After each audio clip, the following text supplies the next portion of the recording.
A very good morning and very good afternoon to the first thematic session of the annual event and the Learning Days 2024 of the Swiss NGO DRR platform. My name is Jana Junghart and I work for Helvetas, and I will start guiding you through this session. I see still a couple of people joining us, and still I think it would be good to start. And the first slides will give you an overview, so it's still sufficient time for the colleagues joining to familiarize themselves. So the song that you may just have heard, Ojalá que llueva café, let's hope in our cases it's not coffee that rains. Maybe you have coffee in your coffee cup. You are really energized to attend the next session and to dive together with us a bit deeper into the topic or into one aspect of weather, water, and climate services. Our thematic session is located here, so still right at the beginning of the learning days. And our session objective of the next 90 minutes is to share with you, or to generate a shared understanding of the state of the art, the benefits, and also the challenges to work on early warning systems and anticipatory action, of course, with a focus on the role of NGOs on a global level and in concrete case studies. After a brief welcome and introduction where we are right now, we will have inputs by colleagues, distinguished speakers, which I will introduce in a moment, on early warning systems and anticipatory action. We will then hear case studies from Madagascar and Cambodia, and then follow up in a panel discussion where you're, of course, always invited to share your questions to the chat. And at 12:30 sharp, we aim at closing. So who will guide you through the session today? Who are your session hosts? I already introduced myself, Jana Junghart from Helvetas. I'm the advisor for disaster risk management, and I'm joined by my colleague Arabella Filippona from Hex EPER, who is the thematic advisor on climate change. And very important, most important, today, our speakers, and a very warm welcome to our 4 speakers who will shed light on the different levels and different examples on early warning and anticipatory action. So I would like... Je voudrais souhaiter la bienvenue à Ramesh, Damsan Oumar, au GNDR, Asina du GFKM au Madagascar et Jan Cooper, People in Need Cambodge. Pour ceux d'entre vous qui n'ont pas été à la première session ce matin, vous avez sûrement besoin de quelques conseils logistiques. Donc, ce que nous avons dit ce matin, je vais le répéter. Gardez votre micro fermé si vous ne parlez pas. Allumez votre caméra pour que nous puissions voir qui est connecté. Et si vous ne l'avez pas encore fait lors de la première session, rassurez-vous de changer de nom, mettre votre organisation. Les questions, vous pouvez les poser à tout moment dans la section chat et nous vous permettrons de poser des questions à nos intervenants et nous les gérerons. La session est interprétée. Si vous ne parlez pas anglais, vous pouvez aller au bouton interprétation tout en bas euh, tout en bas de l'écran.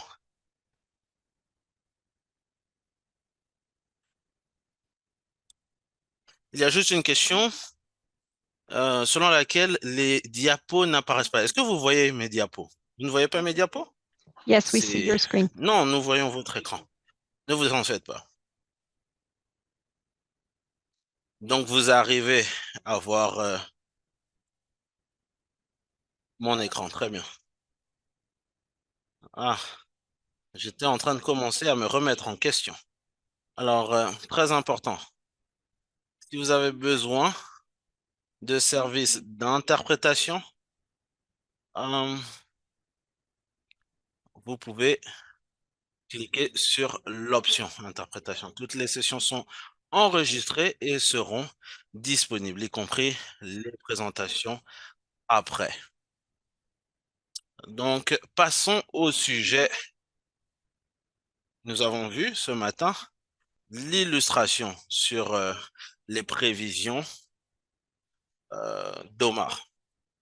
Maintenant, nous allons aller un peu plus dans le détail, c'est-à-dire on passe du nowcasting, de la prévision immédiate aux prévisions météorologiques. Et là, on parle plus de système d'alerte précoce et rapide. Et pourquoi c'est important? Eh bien, ce que vous voyez ici, c'est un aperçu du nombre de cyclones qui euh, ont eu un impact sur le Bangladesh chaque année. Et vous voyez le nombre de morts par cyclone euh, lors d'une année donnée.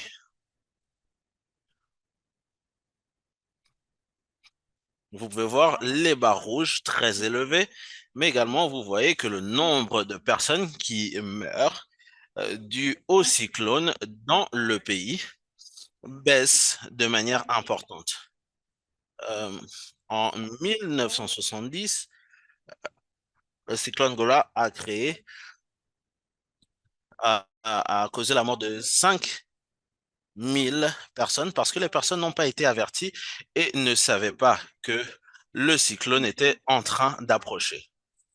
En 2020, durant la période de pandémie, c'était à peu près la même magnitude. Mais les personnes ont reçu des messages par différentes chaînes. Les personnes, il y a eu quand même eu des décès, mais euh, on peut voir que environ 225 personnes sont mortes. Donc, les systèmes d'alerte rapide peuvent sauver des vies et vous en entendrez de la part de nos collègues ou de nos intervenants à ce sujet. Et avant que nous n'en parlions avec Ramesh, juste quelques définitions. Qu'est-ce que nous comprenons par les systèmes d'alerte rapide? Toutes les... Ici, nous avons le glossaire des termes dans l'action anticipée. Donc, les systèmes d'alerte rapide, ce sont des informations offertes en avance par rapport à un événement spécifique, une catastrophe ou un conflit, pour permettre aux parties prenantes de prendre des actions en temps et en heure pour réduire les risques.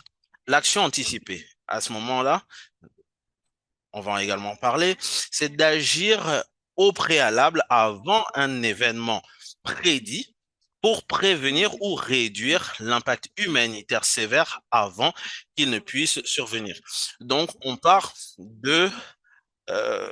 d'alerte, d'information, de prévision qui nous permettent d'agir avant que des événements euh, catastrophiques ne puissent survenir. Donc, gardez ceci à l'esprit parce que vous allez entendre ces deux expressions énormément dans les prochaines heures. Alors, Ramesh de l'OMM, l'Organisation mondiale de la météorologie, qui va nous donner un aperçu des systèmes d'alerte rapides et quels sont les aspects clés à considérer. Merci. Merci, bon après-midi à tous, quel que soit là où vous vous trouvez. Je suis privilégié et je suis honoré de faire partie de cette session qui est organisée par la plateforme DRR des ONG suisses. Merci de m'avoir invité. Je suis heureux de partager quelques informations avec vous sur la manière dont l'OMM est en train de suivre cette initiative par rapport à l'état, à l'échelle mondiale, des systèmes d'alerte rapide qui sont disponibles pour les pays et pour les mesures d'adaptation climatique. Suivant. Alors, juste pour, en guise d'introduction, nous savons qu'il y a eu énormément d'événements ou de catastrophes naturelles liées à l'eau et au climat. Et ça a augmenté sur la dernière décennie comparé à ce qu'on a vu dans les années 80 ou 90. Même en considérant le type de pertes et de dégâts, il y a eu des recherches qui ont été faites et qui nous ont montré que de nombreuses personnes n'ont pas reçu d'avertissement ou d'alerte et qui n'ont pas pu prendre des actions en mesure. Le sixième rapport sur les impacts, l'adaptation et la vulnérabilité, le l'IPCC, a reconnu que les systèmes d'alerte rapide et de gestion des catastrophes sont transverses pour les options d'adaptation climatique. Adopter ceci peut sauver des vies et offrir des retours sur investissement euh, au centuple. Au centuple. Ça veut dire que si vous mettez, par exemple, 1 dollar dans les systèmes d'alerte rapide, vous aurez économisé 10 dollars par rapport au recouvrement et à la relance. Donc, ça a déjà une valeur économique pour les gouvernements. Mais le problème, c'est qu'il y a encore des lacunes dans le domaine et surtout dans les pays en développement qui n'ont pas les outils ou l'information nécessaire pour leur permettre d'agir en temps et en heure. Suivant.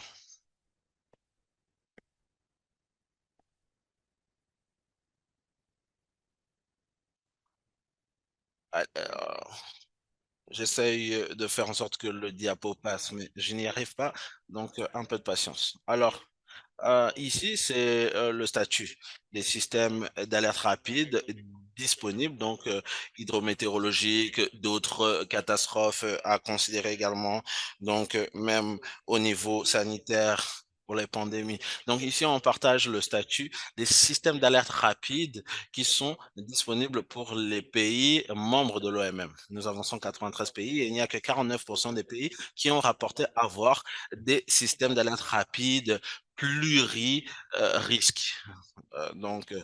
Certains ont plus de dangers ou de crises. Et parfois, le problème, c'est que ces systèmes ne couvrent peut-être qu'une région du pays ou une région vulnérable et pas toute l'étendue du territoire. Donc, on peut voir que c'est important d'avoir un système d'alerte rapide. Comme vous pouvez le voir, comparé à l'image précédente et ici, la plupart des pays en Afrique n'ont pas de système d'alerte rapide et c'est à cause de la capacité technique ou des ressources. Et puis, bien sûr, il y a des lacunes dans le domaine de l'observation de surface en ce qui concerne les données météorologiques, hydrologiques, et ça, c'est une grosse difficulté en termes d'entretien, en termes d'installation, s'assurer qu'elles sont utilisées à bon escient. Donc, c'est l'un des problèmes ou l'une des problématiques. On a besoin de données d'observation de qualité pour voir ce qui s'est passé par le passé, ce qui se passe en ce moment, et bien sûr, à travers des modèles hydrométéorologique, on peut prévoir ou prédire ce qui va se passer dans les 7 jours ou même les saisons et les décennies à venir pour informer les populations. Ici, c'est la chaîne de valeur dont nous faisons la promotion. On commence du côté de l'infrastructure jusqu'au service. Donc, on considère comment faire en sorte que nous puissions obtenir l'observation. Les satellites, les offres mondiales qui sont offertes à travers les satellites, nous les utilisons. Ce sont des informations échangées à différents pays et différentes organisations. Donc, même les agences, tous, nous utilisons ces données satellites pour développer des offres et des produits. Ce n'est pas simplement des produits d'observation, mais également les offres en termes de prévision et de projection. C'est très important de se projeter dans l'avenir. Donc, ces offres et ces produits sont partagés pour la modélisation et la prévision au niveau national et régional. Et une fois que nous savons, basé sur la situation actuelle et les événements historiques, on peut faire des prévisions météorologiques et hydrométéorologiques de ce qui va se passer. Par exemple, les précipitations, les inondations. Donc, les agences nationales euh, utilisent ces modélisations qui leur permettent de créer des produits dans les systèmes d'alerte rapide. Une fois que c'est fait, ils sont diffusés par les agences hydrométéorologiques pour gérer les catastrophes ou d'autres agences qui ont besoin de ce genre d'informations pour l'action anticipée. C'est quelque chose qui est très important pour s'assurer que les informations sont offertes, sont fournies, pas simplement à des populations, mais également pour que des actions soient prises pour minimiser les impacts et les dégâts au niveau communautaire ou local. Une fois que ces choses sont disponibles, il y a différentes agences qui se rassemblent et qui décident exactement ce qui doit être notre riposte en termes d'action. Que ce soit l'évacuation, que ce soit l'offre d'aide humanitaire ou alors fermer des infrastructures telles que les routes ou les télécommunications, par exemple. Donc, ce sont des choses sur lesquelles nous opérons dans le domaine des services et puis bien sûr le suivi des données, la collecte des données en ce qui concerne le développement de produits, l'observation et les prévisions. Ça se fait au niveau des structures à l'échelle mondiale ou même à l'échelle nationale. Suivant. Comme je parlais de système d'alerte rapide, on nous a donné un mandat au niveau du secrétariat général des Nations Unies, Antonio Guterres, qui nous a dit en 2022, durant la journée mondiale de la météorologie, que tout le monde sur la planète devrait être couvert ou protégé par des systèmes d'alerte rapide. Et plus particulièrement dans les 5 prochaines années, ce qui permet à l'OMM et d'autres partenaires internationaux de se rassembler et de travailler ensemble pour que chaque personne sur la planète ait accès au système d'alerte rapide. Euh, ce n'est pas que il ne faudrait plus que ces événements ou ces catastrophes soient des surprises. Il faudrait que nous ayons toujours le temps pour se préparer. Donc, nous sommes en train de travailler à des systèmes rapides pour tous et à s'assurer que tous les pays soient couverts, surtout en ce qui concerne le système d'alerte rapide au niveau national. En ce qui concerne les systèmes d'alerte rapide, nous avons 4 piliers. Donc, premièrement, la connaissance des risques de catastrophe. Donc, les dangers, la vulnérabilité, l'exposition, toutes ces choses sont importantes à comprendre si jamais il y a une catastrophe. Quel est le type de vulnérabilité présente au niveau de la communauté, à quel degré ils sont exposés et comment les protéger ou gérer la situation pour s'assurer que nous minimisons les dégâts le plus possible. Ensuite, nous avons l'observation, le suivi et les produits de prévision, les offres de prévision. Donc ici, l'OMM est à la tête. On travaille avec différentes agences qui offrent des informations à l'échelle mondiale. Au niveau national, on travaille avec les services hydrométéorologiques pour les aider à développer des outils de suivi et des offres de systèmes rapides qui pourraient être diffusés. 3, en orange. Ici, c'est là où le système d'alerte est présent, communiquer à différentes parties prenantes, y compris les populations. Très important de comprendre qui sont les parties prenantes et quelles sont les choses que nous devrions accentuer et pour s'assurer que euh, un système d'alerte soit envoyé ou des alertes soient envoyées le plus tôt possible, pas simplement 1 heure avant, mais de manière à ce que les gens puissent sauver leur vie, donc des heures à l'avance pour sauver leur vie et sauver leurs biens pour subvenir à leurs besoin. Et puis finalement, l'état de préparation et la riposte. On doit s'assurer que les communautés et les autorités locales soient les premiers répondants. Ce sont eux qui doivent avoir les capacités pour riposter en cas de catastrophe et s'assurer que ceci est fait de manière coordonnée et collaborative. Donc ça, ce sont les 4 piliers sur lesquels on se repose dans des systèmes d'alerte rapide. Euh, Et c'est très, très important que nous ne travaillions pas à un seul pilier, mais que nous nous assurions que tous les quatre piliers soient présents et travaillent les uns pour les autres, qu'il y ait parce qu'ils sont interdépendants. Par exemple, la connaissance du risque de catastrophe est très, très important pour l'observation, le suivi et les prévisions. Donc, on peut pas faire de prévision sans ça.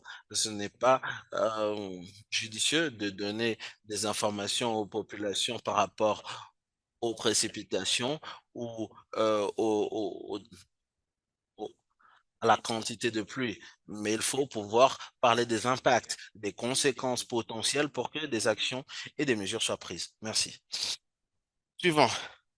Ici, je voulais partager avec vous le lien entre l'action rapide et l'action anticipée.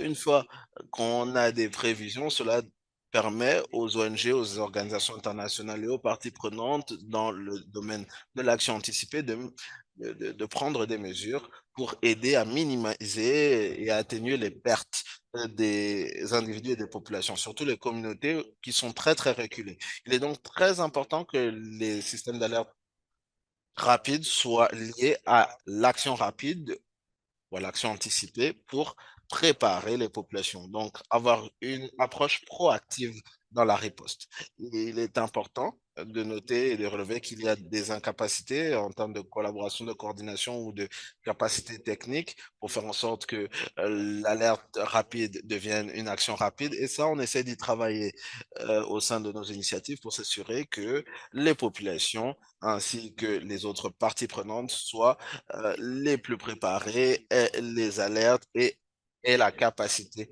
d'agir rapidement. La collaboration, c'est la clé dans tous les secteurs et chez les utilisateurs. Donc, la manière dont c'est conçu, dont les approches sont formulées, cela peut nous aider à nous assurer qu'il y a un impact limité ou peut-être pas d'impact sur les populations et les autres parties prenantes. Nous accueillons avec enthousiasme la collaboration de différents acteurs. Et donc, une fois qu'il y a le système d'alerte rapide, il faut s'assurer qu'il y ait une réponse d'action anticipée qui soit menée à différents niveaux. Certains aspects clés à considérer pour le système d'alerte rapide, la co-conception avec différentes parties prenantes. Euh, Comme je le dis, il y a différentes manières de travailler avec différentes ONG et communautés pour la collecte de données. euh, Juste pour s'assurer. euh,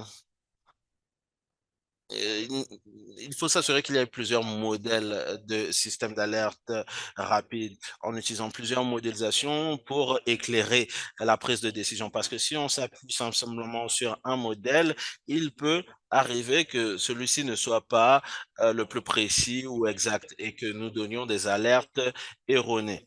Et puis, il faut un système de soutien parce que pour la riposte et la communication, ce n'est pas l'affaire d'une partie prenante. Il faut impliquer différentes parties prenantes pour s'assurer que nous sachions les avantages, les inconvénients et bien sûr s'assurer de la riposte et des mesures à suivre pour minimiser les dégâts au niveau local.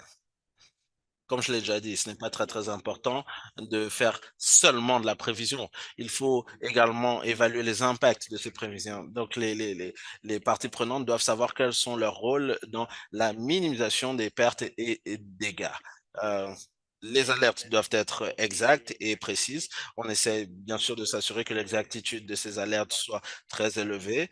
On utilise des produits satellites et à l'échelle mondiale, mais on essaie d'incorporer des informations locales pour calibrer et améliorer l'exactitude de nos offres. Et puis, bien sûr, pour qu'il y ait assez de temps et de délai pour prendre des mesures, pour que les systèmes d'alerte ou les alertes qui soient diffusées soient faites dans des délais acceptables.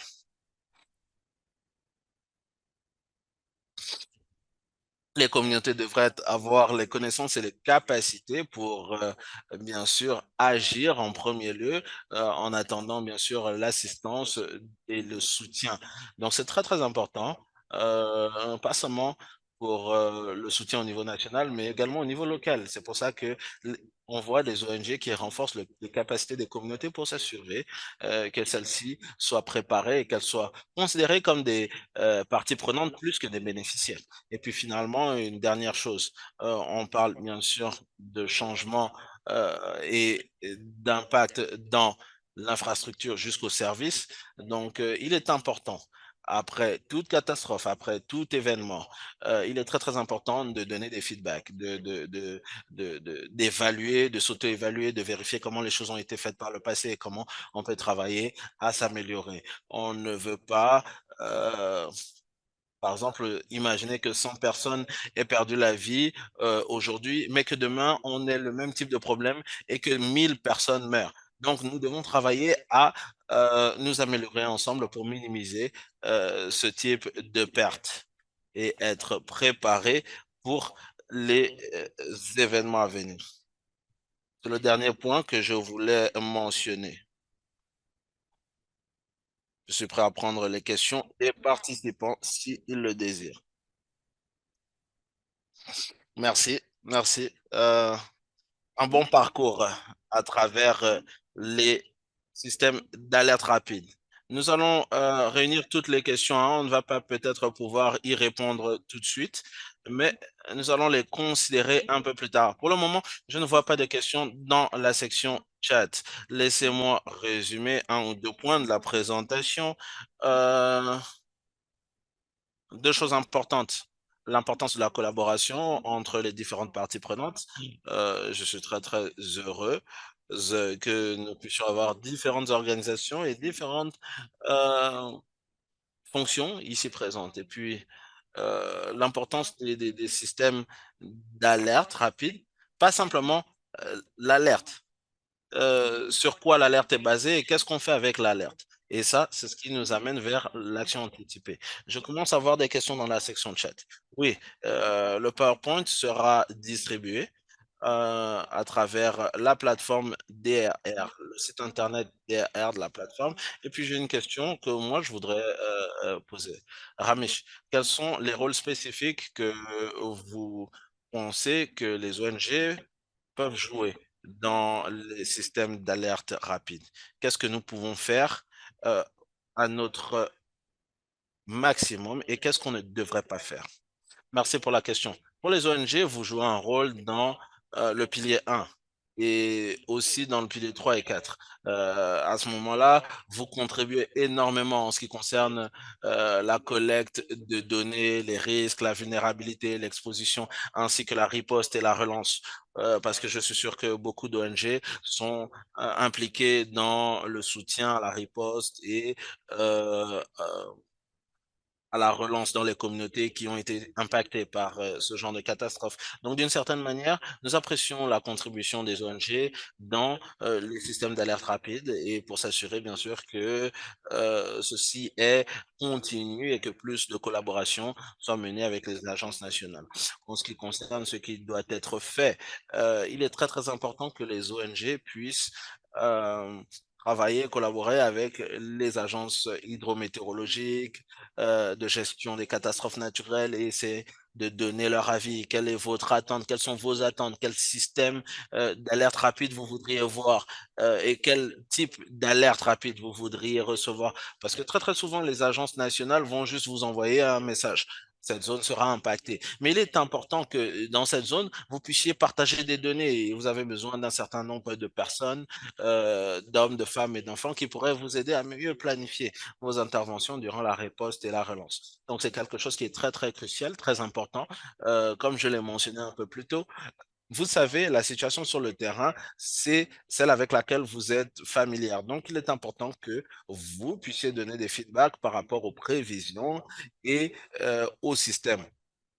Pour leur dire, par exemple, vous nous avez donné euh, un, un avertissement par rapport aux précipitations, mais nous en voyons moins ou nous en voyons plus. C'est ce genre de feedback qui peut aider les agences nationales à améliorer leur action et j'espère que j'ai pu répondre à votre question. Merci Ramesh. Je vois qu'il y a un certain nombre de questions qui commencent à émerger. Nous allons les relever et nous vous donnerons l'opportunité de les poser ou nous les poserons en votre nom durant notre discussion avec les intervenants. Merci. On va maintenant passer au deuxième pilier de la session, l'action anticipée. Un terme d'il y a quelques années. euh, et il y a beaucoup d'acteurs qui maintenant ont commencé à élaborer des approches pour agir avant qu'un événement ne soit survenu. Alors, notre prochain intervenant, c'est Dansam Ouma. Il travaille pour le GENDER, le réseau mondial pour les organisations de la société civile et la réduction des catastrophes.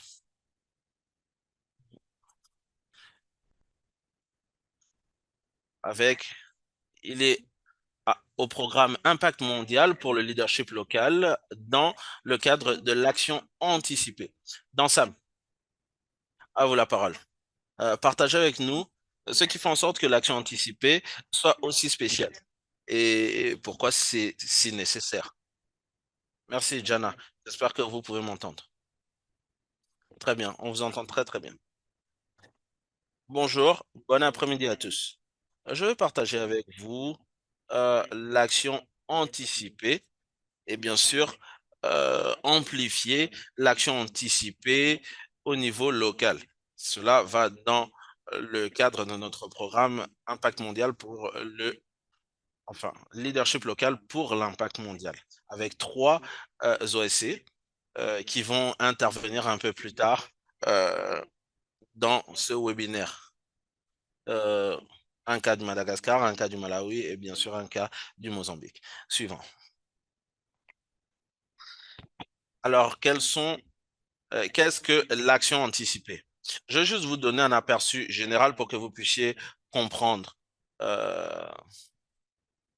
Dans les prochains diapos, je vais vous faire une présentation sur ce que l'action anticipée représente, ce que c'est. Et de cette image, vous pouvez déjà imaginer, c'est une image de nos communautés au Malawi. Vous pouvez voir ces membres de la communauté qui essayent de réhabiliter ou de faire en sorte de réparer des murs ou les cloisons d'une maison après une catastrophe naturelle. Donc, juste quelques statistiques.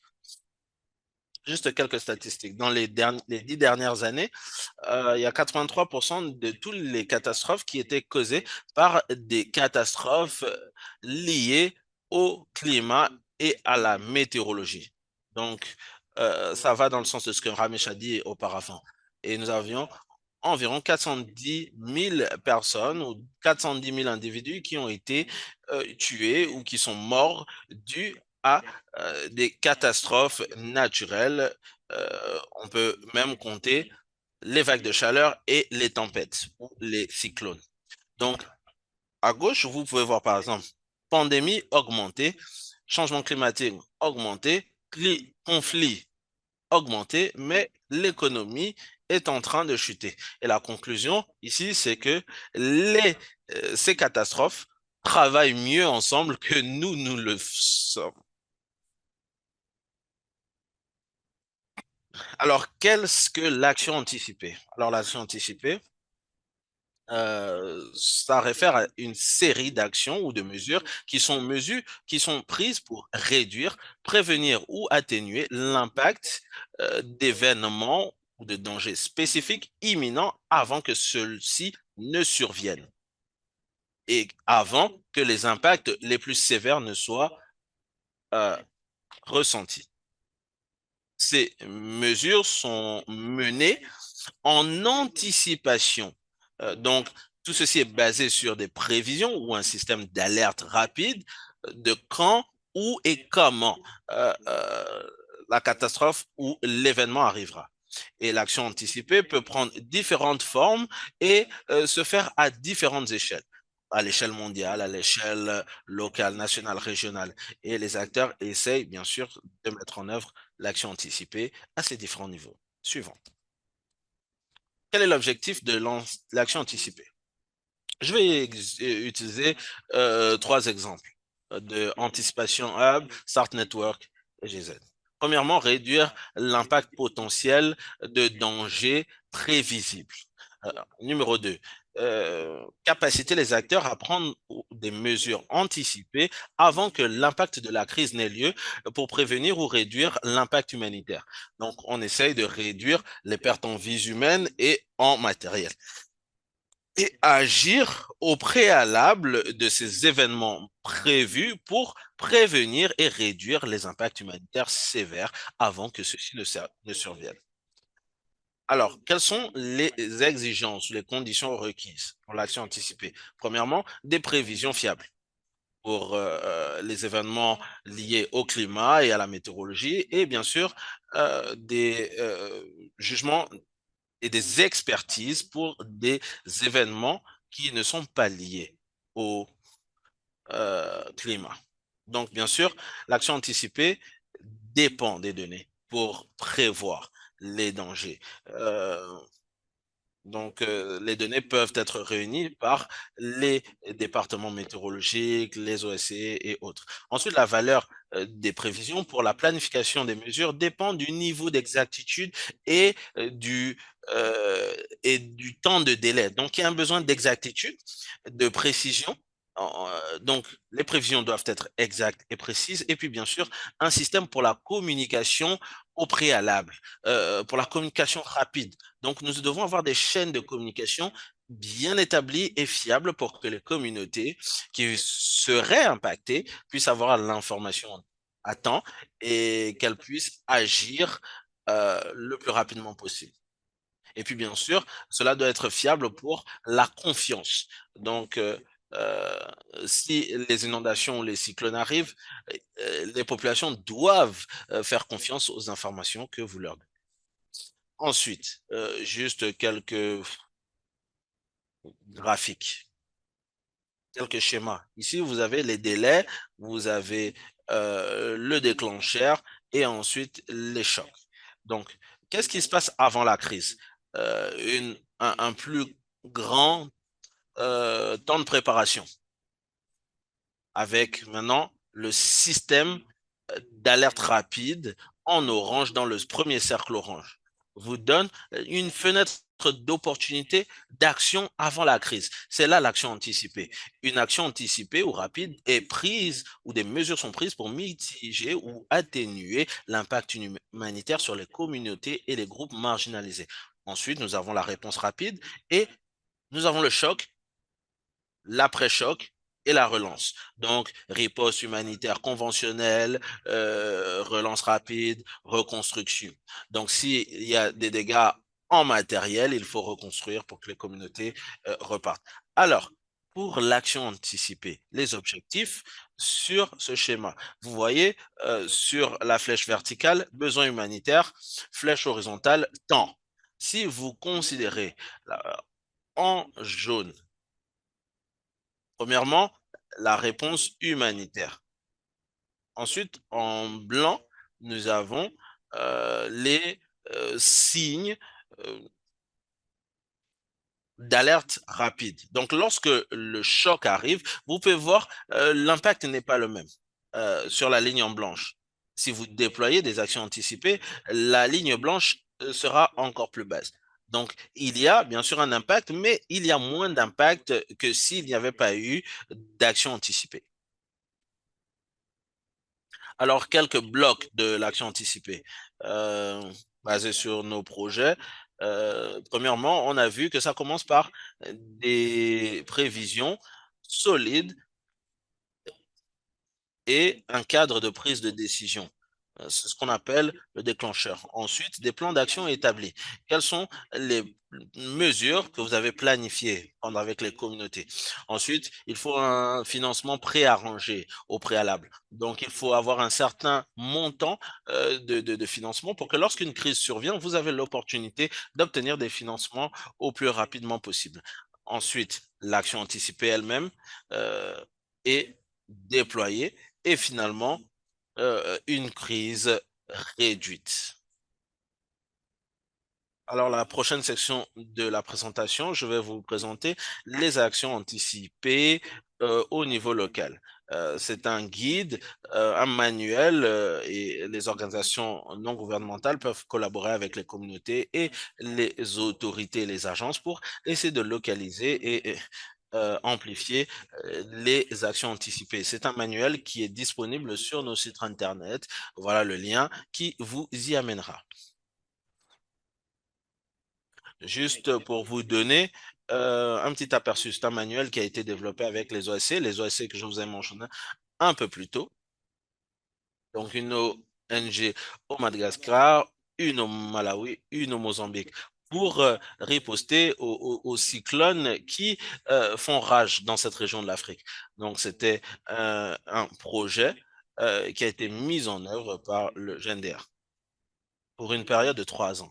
Donc, les trois approches que nous avons mis en œuvre, premièrement, l'action anticipée communautaire, l'action anticipée locale et la planification d'urgence participative pour améliorer et mettre en œuvre l'action anticipée. Donc, dans le manuel, il y a 14 outils qui peuvent être téléchargés pour aider les OSC, si les OSC sont intéressés. Donc, ces outils euh, sont disponibles en anglais, en français, en portugais et en espagnol. Donc, analyse de politique et de lacunes, groupe de travail technique pour les termes de référence. euh, il y a des outils pour les protocoles d'action anticipée. euh, Nous avons les outils de gestion des micro-subventions ou des microfinancements, parce que, comme nous l'avons dit, les financements prédéterminés sont un outil essentiel. Il y a un outil sur le partage d'enseignements tirés. Donc, les enseignements que nous avons tirés, que les OSC ont tirés, comment les partager avec d'autres OSC. Un outil pour les cas d'études et un modèle pour les impacts. Et puis, bien sûr, euh,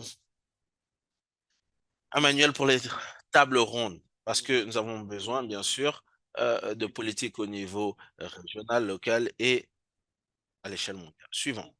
Bien sûr, nous savons que notre manuel a quelques limitations. Je vais les mentionner, celles que nous avons pu euh, souligner. Premièrement, l'utilisation des ripostes menées par les communautés et les survivants. euh, c'est une composante qui est en train de se répandre. Donc, ce que nous présentons comme expérience est basé sur une expérience limitée de l'action anticipée locale. On se focalise simplement sur les cyclones en Afrique australe. Et une autre limite, c'est que nous avons mis l'accent sur l'utilisation de systèmes d'alerte rapide au niveau local euh, pour les prévisions et éclairer la prise de décision. Et puis finalement, l'utilisation des modèles de risque techniques ou les prévisions peuvent aller au-delà du mandat et de la capacité de certaines OSC. Comme nous le savons, le niveau d'expertise ou la portée diffère. Certaines organisations sont plus petites, d'autres sont plus communautaires. Donc, ça peut aller au-delà du mandat de certaines OSC et cela va exiger l'accompagnement de certaines agences techniques. Que certaines OSC ne pourraient pas accéder ou auxquelles les OSC ne pourraient pas accéder aussi facilement. Suivant. Ce qui m'amène à la fin. Je serais heureux de prendre une ou deux questions avant que nous ne passions à l'expérience pratique de Madagascar. Merci. Vous avez le temps de digérer ce que Dansam a dit. S'il y a une question urgente ou des besoins de clarification, vous pouvez poser une question. En ce qui nous concerne, nous, les facilitateurs, nous sommes impatients d'en entendre de la part d'Azina. Euh, alors, qu'est-ce que l'action anticipée? euh, à quoi ressemble l'action anticipée sur le terrain?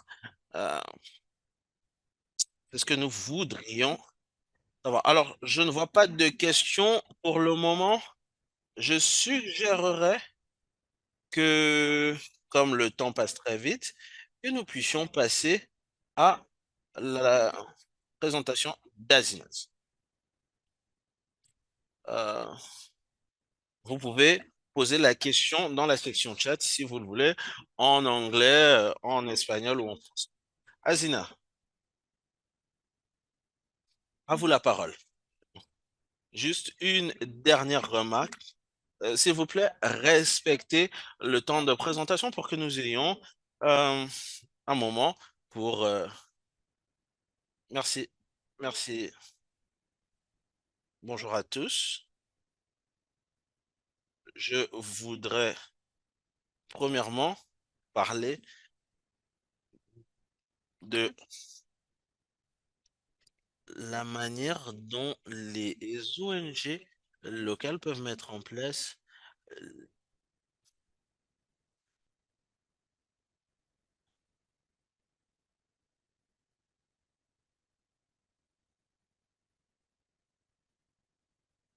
Alors, l'expérience du Madagascar.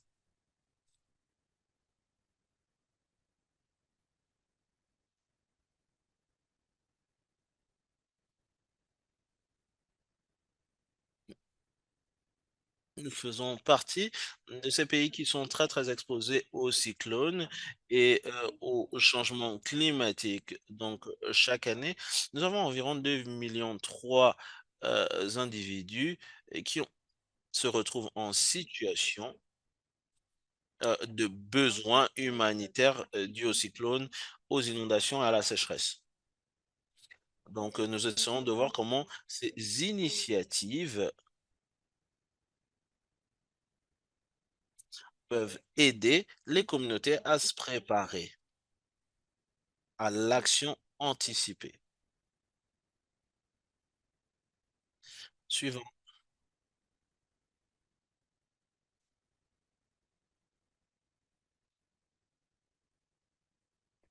Alors, pour ce qui est des approches de l'action anticipée locale, nous avons différentes phases et trois approches complémentaires. Euh, donc, trois phases principales. Donc, premièrement, les échanges, l'évaluation, ensuite la participation de la communauté, euh, la planification pour les actions anticipées. Euh, donc, ici, essayer de développer des protocoles d'action et des actions au niveau communautaire. Donc, nous avons été capables de faire en sorte que les communautés soient impliquées dans le processus.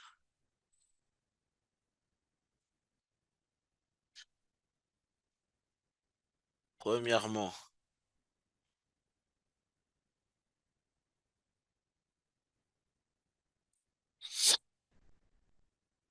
alors, les trois approches à l'action anticipée que nous pouvons voir, donc l'action anticipée communautaire, l'action anticipée des acteurs locaux et bien sûr la planification euh, participative.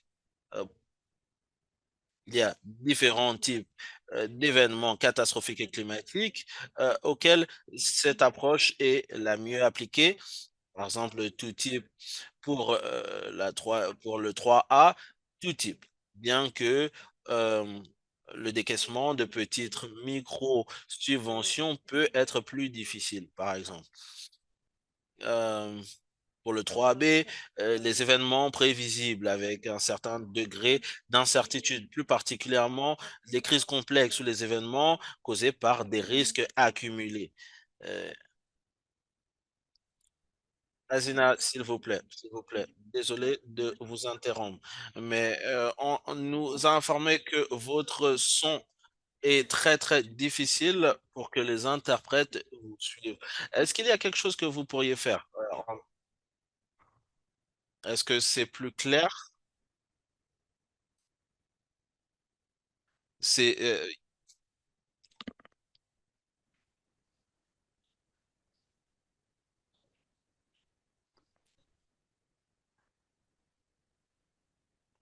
C'est mieux. Yes,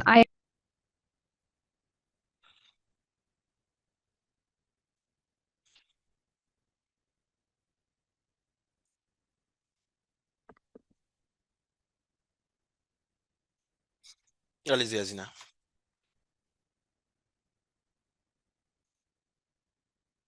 Superbe. Alors, comme je le dirais, en partie intégrante des ONG locales, nous avons été capables l'initiative, euh, de lier l'initiative et nous avons été capables de faire en sorte d'aider les communautés en termes de renforcement de capacité, de les aider à activer le temps de réaction par rapport au protocole de riposte. Donc ça, c'est ce que nous avons fait pratiquement par rapport à ces expériences au niveau de leadership local pour l'impact à l'échec mondial. Suivant.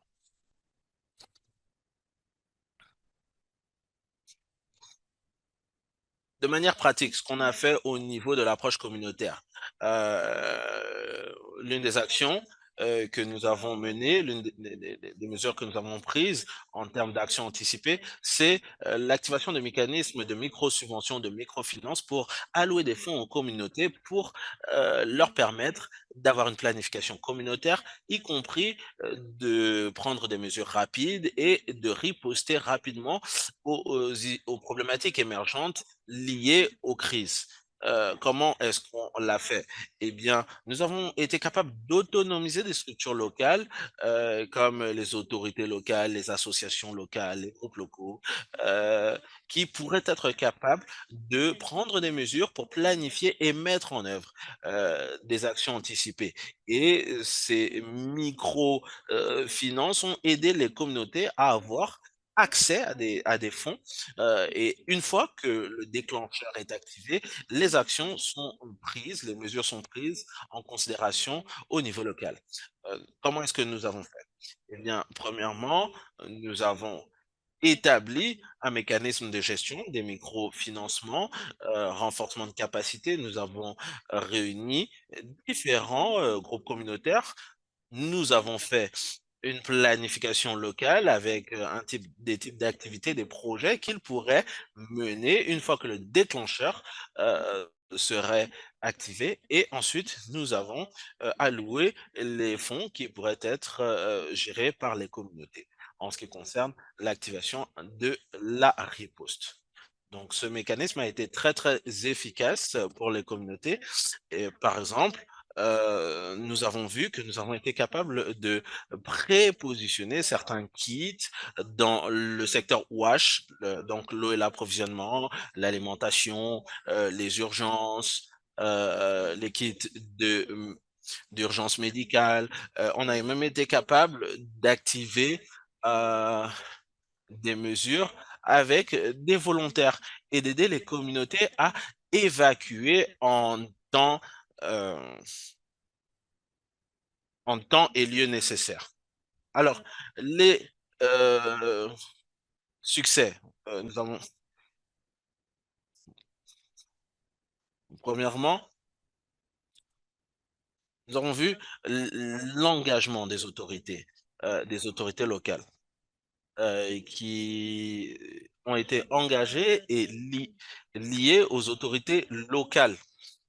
Ensuite, bien sûr, euh, il y a eu une meilleure coordination des systèmes d'alerte rapide et puis le partage d'informations au niveau local en temps et en lieu. Nous avons également été capables d'améliorer la coordination et la prise de décision. Euh, L'activation du mécanisme de microfinance qui assiste l'activation des actions anticipées dans des délais acceptables et convenables, l'activation des acteurs locaux et bien sûr l'activation des actions anticipées durant Batirai, Emnati et Freddy, qui sont des cyclones, et ça a été des succès de notre côté. Et nous avons bien sûr l'engagement communautaire qui est satisfaisant. Quelles sont les difficultés principales? Premièrement, les ressources sont limitées. Parfois, en tant que ONG, on n'a pas accès à assez de ressources en ce qui concerne l'accès aux ressources technologiques, aux ressources humaines, aux ressources financières pour allouer des efforts à, à l'action anticipée. Parfois, nous n'avons pas accès à des informations liées au système d'alerte rapide et plus spécifiquement dans les pays en développement. Donc, nous n'avons pas certaines informations par rapport à des événements climatiques ou catastrophiques locaux et nationaux. Donc, on a besoin de plus de coordination. Et puis, bien sûr, nous n'avons pas l'accès aux données, comme je l'ai dit. Et puis, encore une fois, et s'il faut le dire, nous avons très très peu de coordination au niveau national.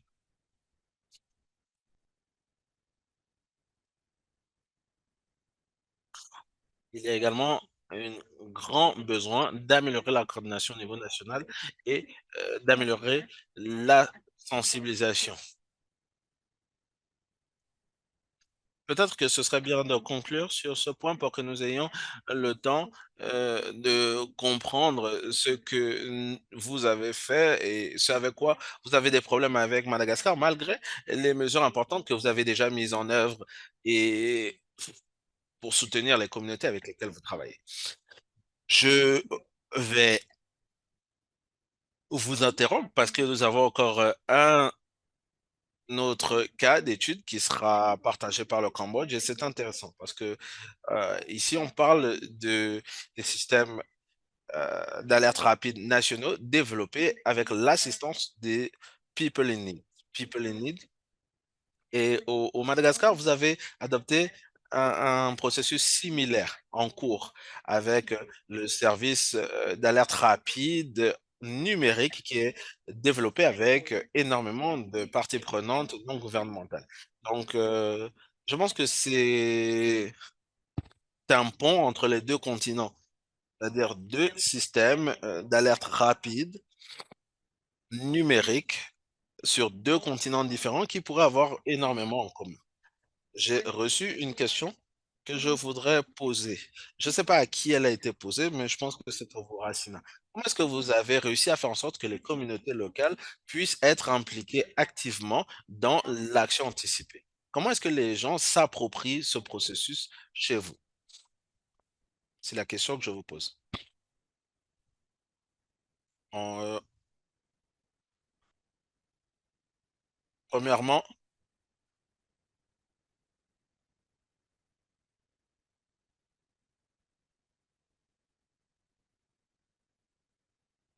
yes, oui, beaucoup. Alors, premièrement, une chose très très importante, c'est que nous avons échangé avec les communautés pour le renforcement de capacité et la sensibilisation au niveau communautaire. Donc, les populations ont été sensibilisées par rapport à l'importance de leur implication, de leur engagement dans le processus, dans l'action anticipée liée à la réduction de risques. Et de plus, il y a eu une amélioration dans le renforcement de capacité. Ils ont été impliqués dans tout ce qui est réunion de coordination au niveau local, au niveau national, et c'est là où euh, l- l'appropriation s'est vraiment améliorée au niveau des communautés locales. Merci. Merci. Le renforcement de capacité et la sensibilisation des populations pour créer un sentiment d'appropriation et d'adoption. Merci. Merci énormément. On a déjà fait les questions, donc on va passer à un autre continent.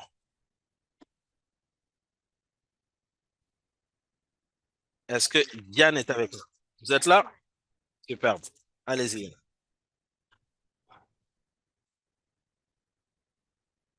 Très, très heureuse d'entendre comment les systèmes d'alerte rapide ont été bâtis au Cambodge. 8 à 10 minutes. Je vais essayer d'être le plus rapide possible. Même si je peux parler de ça pendant des heures. Mais je vais essayer de parler des points principaux. Euh, et on va partager la présentation après. Donc, lorsque vous avez mentionné un peu plus tôt des systèmes nationaux au Cambodge, je suis toujours heureux d'entendre cela. C'est vrai qu'on a bâti le système, mais lorsqu'on parle des systèmes d'alerte rapide, euh, L'idée, ce n'était pas de bâtir un système à l'échelle nationale. Je n'arrive pas à faire passer mes diapos. D'accord. Donc, premièrement, vous pouvez juste me dire de cliquer ou de passer au diapo suivant. Alors, le contexte. Lorsqu'on parle de l'EWS 1294, c'est un outil qui aide les autorités et les organisations à communiquer des alertes aux personnes et aux populations à risque et qui sont exposées à un risque ou un danger. Euh, Au Cambodge, nous avons commencé à travailler à ce système il y a plus de 10 ans. Euh, Ça avait commencé avec un tout petit projet. Euh, Ça a marché dans une commune et puis après, on a passé à un autre district, un autre département, à une autre province. Et après 10 ans, c'est devenu un système national. Donc, je pense que si on pense à cela comme un système national depuis le début, on sera dans l'erreur. Mais c'est vrai que c'est une success story parce que euh, nous avons été approchés par différents donateurs pour répliquer ce système dans d'autres contextes.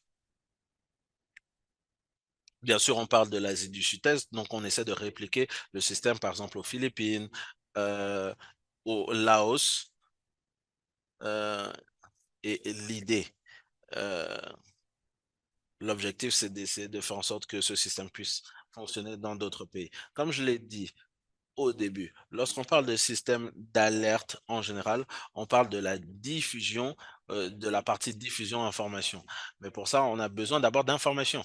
On a besoin d'informations à communiquer. Euh,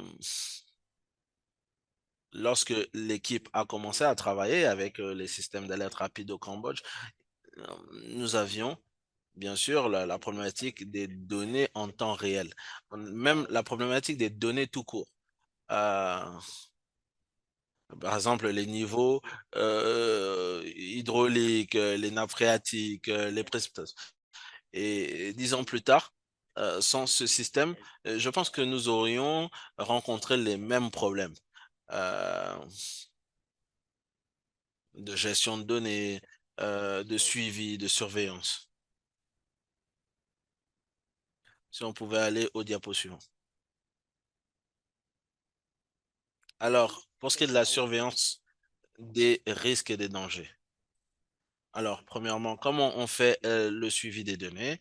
Comment est-ce qu'on reverse les données dans le système? Et la dissémination. La dissémination qui est l'une des parties plus intéressantes. Donc, le suivi, très très brièvement. Euh, Nous avons bien sûr euh, un système à énergie solaire basé sur le sonar pour les. C'est une jauge hydraulique. Ce n'est pas quelque chose de nouveau, hein, c'est quelque chose qu'on utilise à travers le monde. Et ce qui est différent, euh, c'est que pour le cas du Cambodge, on a pris ceci jusqu'au centre et on a essayé de rebâtir cet appareil avec des ressources locales. Donc, nous avons une compagnie ici au Cambodge, une société qui développe ces détecteurs pour People in Need. Donc maintenant, nous avons une compagnie locale qui s'occupe de la fabrication de ce détecteur. C'est une de nos stratégies. Donc pour les autres pays, lorsqu'ils veulent répliquer le système, on leur dit d'avoir un producteur local. Ceci réduit les coûts énormément et leur permet d'établir des systèmes à moindre coût à travers le monde. En général, très souvent, les gens veulent utiliser des détecteurs de dernière génération très très chers pour faire le suivi des données. Mais après un certain moment, vous voyez que vous allez vous retrouver dans une situation où vous ne pouvez pas les entretenir, vous ne pouvez pas en avoir de nouveaux et c'est difficile. Ce sont des détecteurs qui sont installés euh, sur les ponts, sous les ponts et qui jugent du niveau 2 et du niveau d'eau et nous disent s'il y a une inondation ou une montée des eaux. Donc, nous avons essayé de mettre en œuvre des seuils, des déclencheurs pour chaque site où nous avons mis les détecteurs et ces détecteurs nous envoient des alertes tous les 15 minutes sur les serveurs, communiquent les informations en temps réel et mettent à jour les données sur le serveur. Donc, même maintenant, si vous allez sur EWS 1924.com, vous pouvez voir l'état l'état et le niveau des eaux au Cambodge. En ce moment, nous avons environ 50 détecteurs installés à travers le pays. Une fois qu'on a les données, et une fois qu'on envoie les informations aux autorités nationales et provinciales, ils ont des outils et maintenant nous sommes à un certain niveau où nous pouvons communiquer par exemple les informations aux communautés. Donc nous leur donnons l'accès à la plateforme de dissémination. C'est un tableau de bord de diffusion avec 5 ou 6 questions. C'est un formulaire qu'on peut remplir et ils peuvent sélectionner à travers quelle chaîne ils veulent communiquer. Et après ceci, ils peuvent communiquer la même information à travers différentes chaînes de communication. On peut parler de IVR, donc d'un système de réponse vocale, préenregistrement. Donc, une fois qu'on reçoit une alerte à travers l'IVR, le système vous appelle et vous recevez un message avec des recommandations qui vous disent que faire. Peut-être qu'il y a une inondation qui arrive dans votre zone et il y a quelques recommandations par rapport à ce que vous pouvez faire. On a bâti le système pour les inondations auparavant, mais maintenant, on l'utilise pour différents types de dangers et risques. Pour le moment, pour on parle d'abord d'inondation, mais également pour la sécheresse, parce que notre système nous donne des informations, premièrement et primordialement pour les inondations. Et puis le dernier point de la présentation, c'est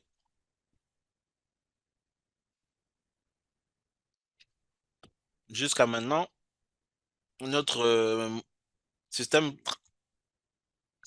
fonctionnait selon les inscriptions. Donc, si par exemple des personnes dans la communauté voulaient avoir des informations par rapport aux inondations, il fallait qu'ils s'enregistrent sur le système et devaient envoyer le numéro 1294. C'est ça le nom de notre système. Et une fois qu'ils appelaient ce numéro, ils entendaient un menu automatique qui les guidait. Pressez le bouton 1 si vous êtes dans telle zone ou dans tel district, pressez 2, etc., etc. Et vous pouviez avoir accès aux informations. Et une fois que l'appel est fini, vous êtes enregistré dans une commune spécifique, celle que vous avez choisie. Donc, c'est un système assez inclusif parce que même si vous ne pouvez pas lire, vous pouvez comprendre euh, et répondre. C'est assez facile d'utilisation. Mais maintenant, nous sommes en train où nous essayons de passer à un modèle de diffusion. Même les personnes qui ne s'enregistreraient pas dans le système pourraient recevoir l'alerte. Et ça, on le fait grâce à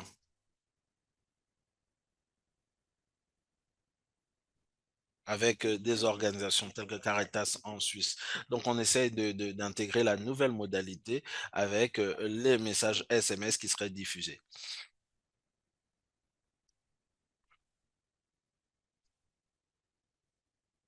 Comme je vous l'ai dit, on peut remplir un petit formulaire qui décrit, qui donne des options supplémentaires pour euh, envoyer les alertes par SMS. Et ça, c'est ce qui est révolutionnaire avec le système. Bien que nous ayons plusieurs personnes qui sont enregistrées dans le système, nous en avons plus de 140 000. Nous avons plus de 140 000 personnes. Eh bien, euh, diffuser le message nous permettrait de parler à n'importe qui sans avoir à les enregistrer dans le système. Nous avons déjà testé la fonction de diffusion de SMS 2 fois et l'idée, c'est d'y ajouter les langues officielles dans les 2 ou 3 prochains mois. Yann, c'est très très intéressant, mais est-ce que vous pourriez nous dire, est-ce que je suis supposé rester sur ce diapo ou je dois changer de diapo? Euh, non, je pense que c'est bon. Je pense qu'en gros, c'était ça ma présentation. C'est bon. Le système de suivi et la diffusion. Comme je l'ai mentionné, la révolution avec notre système qui passe d'un modèle d'inscription à un modèle de diffusion massive. Merci. Euh, merci de m'avoir écouté. Oui, on peut passer autant de questions-réponses. D'accord. Y a-t-il d'autres commentaires? Arabella a une vue générale des questions-réponses. Merci, Yann. Très, très intéressant. Surtout le passage d'un système d'inscription à un système de diffusion de masse. Arabella, est-ce que je peux vous donner la parole? Merci, merci Yana.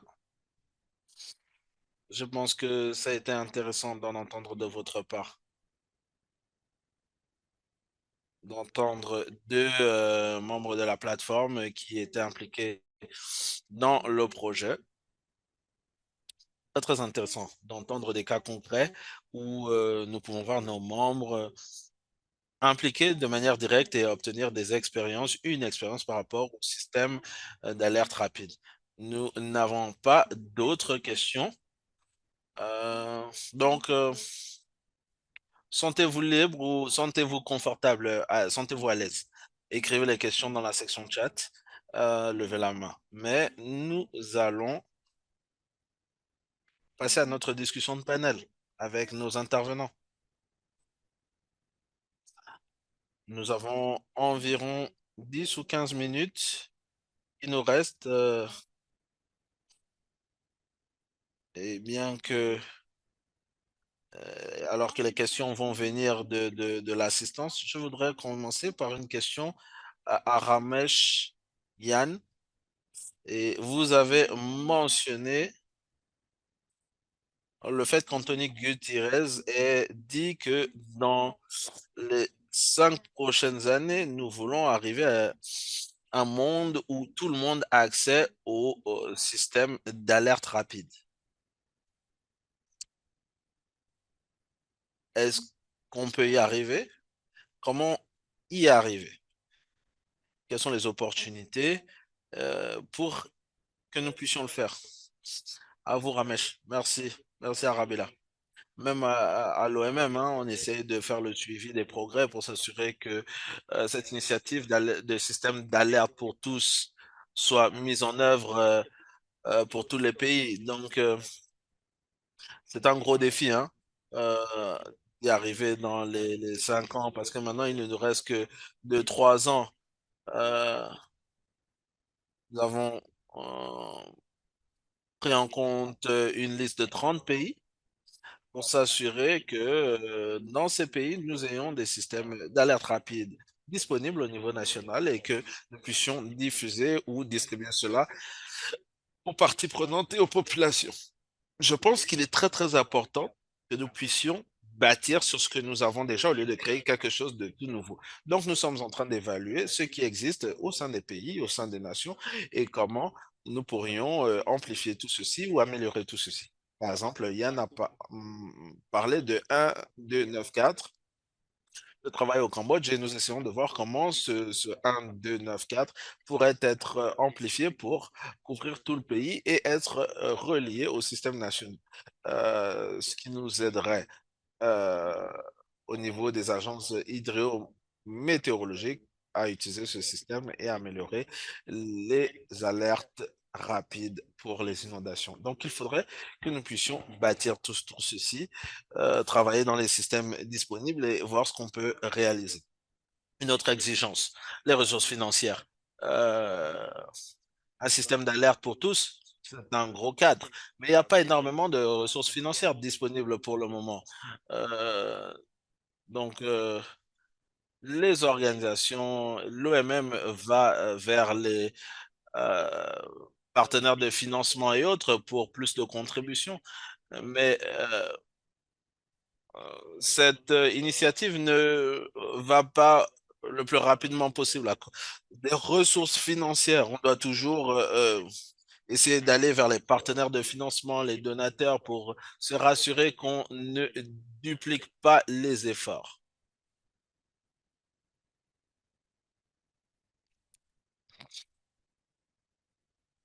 Merci.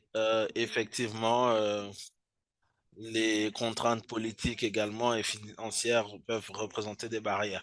Mais j'ai aimé ce que vous avez dit, bâtir sur ce que nous avons et les systèmes déjà existants. Euh, pour Yann, vous êtes en train de travailler dans un contexte où vous testez des approches novatrices. Une approche qui l'est d'ailleurs. Quelle serait votre recommandation pour les régions qui sont très reculées, qui sont encore très loin d'être couverts par les systèmes d'alerte rapide? Peut-être que la connectivité Internet et le secteur numérique n'est pas la force de ces zones. Quelles seraient vos recommandations pour des projets dans ce genre de zone? C'est une problématique à laquelle on a dû faire face lorsqu'on a commencé à parler de répliquer ce système aux Philippines. On pensait que aux Philippines, bien sûr, ils sont assez modernes et modernisés, donc ça devait être assez facile. Mais nous avons vu qu'il y a encore des endroits, comme vous l'avez mentionné, où la connectivité n'est pas des meilleures, que le processus est très difficile à lancer. Donc, ça dépend d'un système de priorité. Nous sommes dépendants, par exemple, d'un certain nombre de compagnies de télécommunications. Par exemple, ils doivent être capables d'envoyer les données euh, toutes les 15 minutes et autres. Donc, obtenir des données localisées, c'est peut-être la grosse problématique à laquelle on fait face. Et c'est pour ça qu'on essaie de travailler de plus en plus à notre réseau de détecteurs.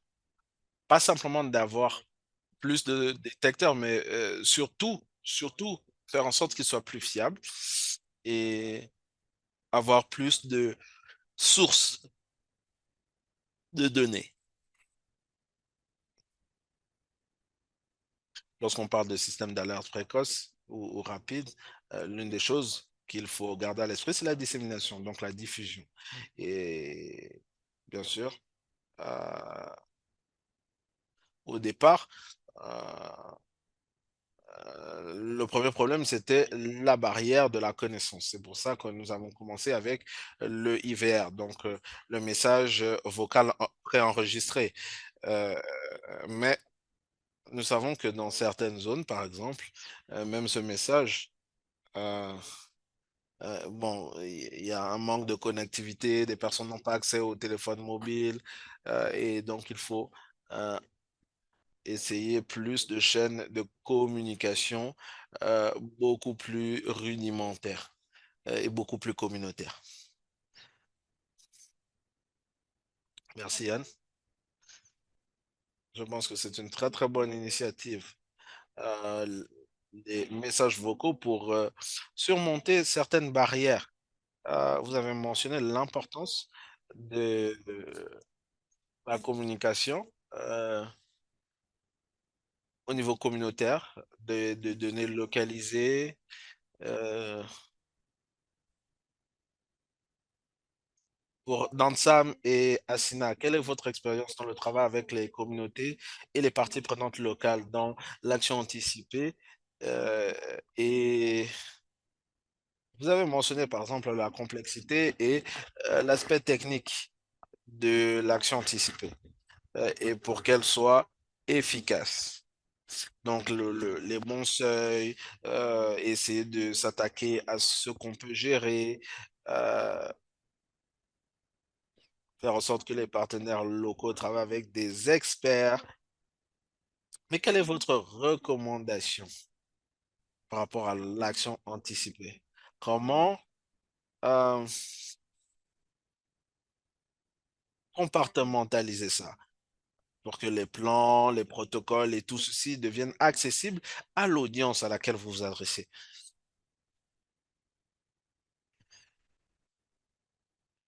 Asina, je vais commencer.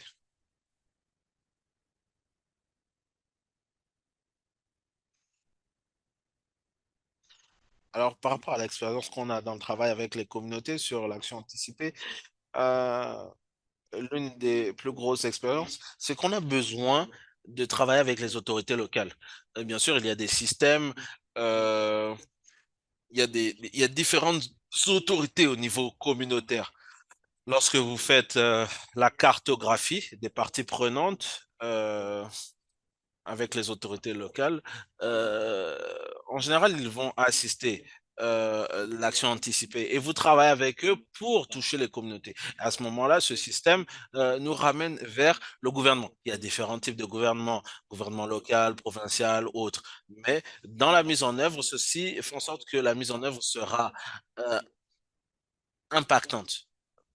Ensuite, s'il faut parler de l'action anticipée et de compartimentaliser, c'est là où on parle d'action anticipée locale. En initiant cela dans un cadre de localisation, donc ce sont les membres de la communauté qui sont impliqués en tant que participants, pas simplement en tant que bénéficiaires. Donc vous échangez avec eux, ils développent leur propre plan d'urgence, vous essayez de tailler l'action anticipée dont ils ont besoin. Merci. Merci. Euh, Asina, est-ce que vous auriez une réponse par rapport à ça? Oui, I will follow up in French. Oui, je vais Ok, m'exprimer en alors, français. ok, alors pour nous, dans le cadre de notre expérience, ce qui a joué vraiment un rôle assez important, c'est vraiment d'impliquer une forte consolidation, une forte relation et coordination entre ce qui existe au niveau local et au niveau national. Quand on parle d'action anticipée, on ne peut pas agir sans les données qui sont disponibles au niveau national. Du coup, il faudra vraiment créer cet lien qui existe entre le local et le national level. Et au niveau local, il y a également des connaissances qu'il faudra considérer. Et par rapport à ces connaissances qu'il faudrait considérer au niveau des alertes précoces au niveau national, il faudra vraiment considérer cela. Et cela ne se fera qu'à partir d'une très forte coordination et implication de ces entités au niveau local, au niveau des coordinations nationales. C'est l'importance de ce qu'on est en train d'envoyer en termes de plaidoyer, c'est d'impliquer ces autorités ces structures au niveau local, au niveau des coordinations nationales. Et je crois que c'est une forte recommandation pour vraiment avoir une action anticipée vraiment efficace, basée sur des informations disponibles au niveau local et des informations locales transférées au niveau national. Merci beaucoup.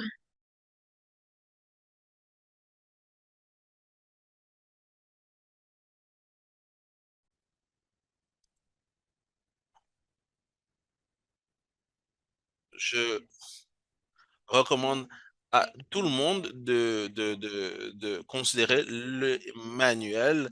Je pense que ce sont des ressources très, très euh, utiles. Je pense qu'on va passer à la dernière question.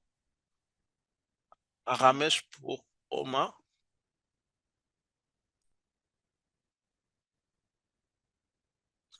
Une question. Quelle est la perspective de l'OMM sur qui devrait livrer les euh, alertes pour les systèmes d'alerte et les actions anticipées? Quel est le rôle des agences nationales dans la localisation des actions anticipées et quel est le rôle des prestataires privés? Ramesh. Merci.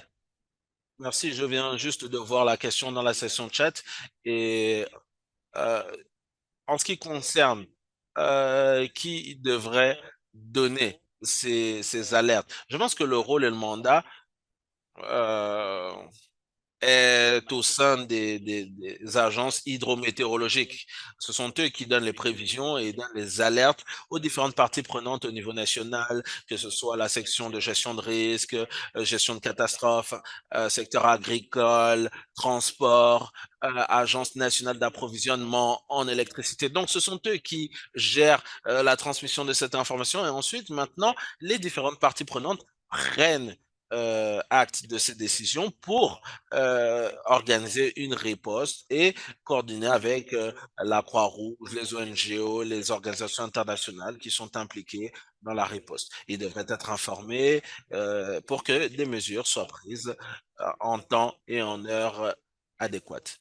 En ce qui concerne le secteur privé, je pense que dans de nombreux pays, le secteur privé est impliqué dans la collecte de données. Ils ont des stations pour les opérations au niveau des barrages et autres. C'est très, très important. C'est quelque chose sur lequel nous collaborons. L'échange des secteurs publics-privés. On travaille avec les parties prenantes privées dans le suivi et la collecte de données relatives aux risques météorologiques. Donc, par exemple, un partenariat avec Google. On travaille avec Google pour essayer de voir comment on peut utiliser l'intelligence artificielle dans les prévisions. Il y a déjà des projets pilotes dans certains pays et certaines villes et nous travaillons avec eux pour déterminer les méthodes et comment collaborer. Donc, c'est taillé et abordable pour les agences nationales ainsi que pour les utilisateurs, y compris les populations.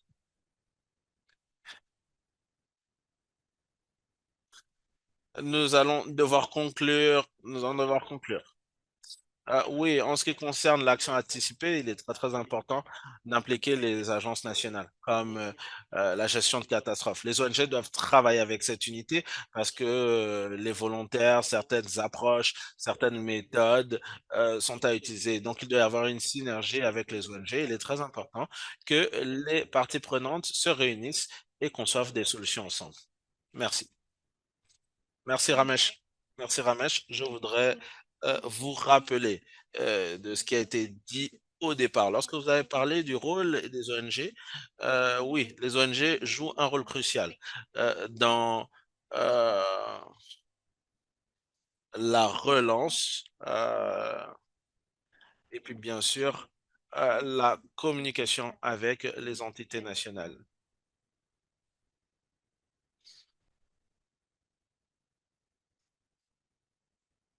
Merci.